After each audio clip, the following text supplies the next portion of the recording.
नमस्कार. मी दिनेश आहिरे. आम्ही आत्ता आहे कोपरी या भागामध्ये. खरं तर माझी मिसेस या विभागातून निवडणुकीसाठी उभी आहे आणि आचारसंहिता आहे. खरं तर या ठिकाणी पैसे वाटप होतात किंवा पैशाच्या काही बॅग्स एका राजकीय धनदांगड्या राजकीय पक्षाच्या पैशाच्या बॅगेज या ठिकाणी चांगली अमाऊंट ही 4-5 कोटीच्या घरामध्ये काही ठराविक पक्षाचे जे पदाधिकारी त्यांच्या घरामध्ये असल्याची आम्हाला माहिती मिळाली आणि हे पैसे या ठिकाणाहून घेत असताना ठिकठिकाणी डिवायडेशन केलं गेलं.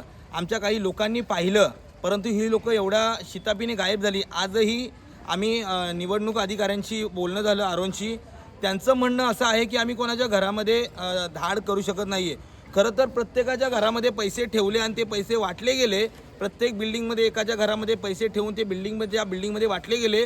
तर तुम्ही निवडणूक आयोग झोपलाय का, हा माझा प्रश्न आहे. ज्या ठिकाणी निवडणूक आयोगाने अजून आपल्याकडे 12 ते 13 दिवस आहेत.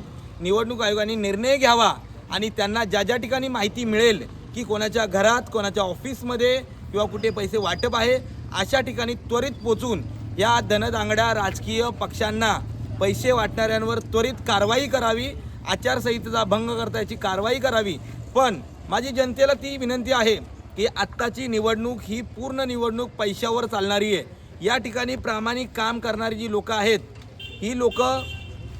ह्या लोकांना मतदान मिळत नाही आहे किंवा मिळू नये याच्यासाठी म्हणून ही लोकं पैसे वाटपाचा कार्यक्रम या ठिकाणी चालू आहे. हा कुठेतरी थांबला पाहिजे. आता मी तुम्हाला दाखवतोय, आरोनचा फोन येतोय. ह्या आरोनना मी सांगितलं की तुम्ही कारवाई करा, परंतु आम्ही त्यांच्या घरावर कारवाई करू शकत नाही. तर हे कुठेतरी अयोग्य आहे. निवडणूक आयोगाने याची दखल घ्यावी. या ठिकाणी पोलीस प्रशासन आलं, संपूर्ण या ठिकाणी त्यांचं जे भरारी पथक या ठिकाणी आलं. ही सगळी जनता आहे. आज कळलं लोकांना, अगोदर तर माहितीच आहे, परंतु पैसे वाटण्यासाठी पैसे आपल्या एरियात बरेच डम्पिंग करून ठेवलेले आहेत. तर हे पैसे लोकांनी घ्यावे, परंतु मतदान योग्य मतदाराला करावं अशी आपणास आव्हान आहे.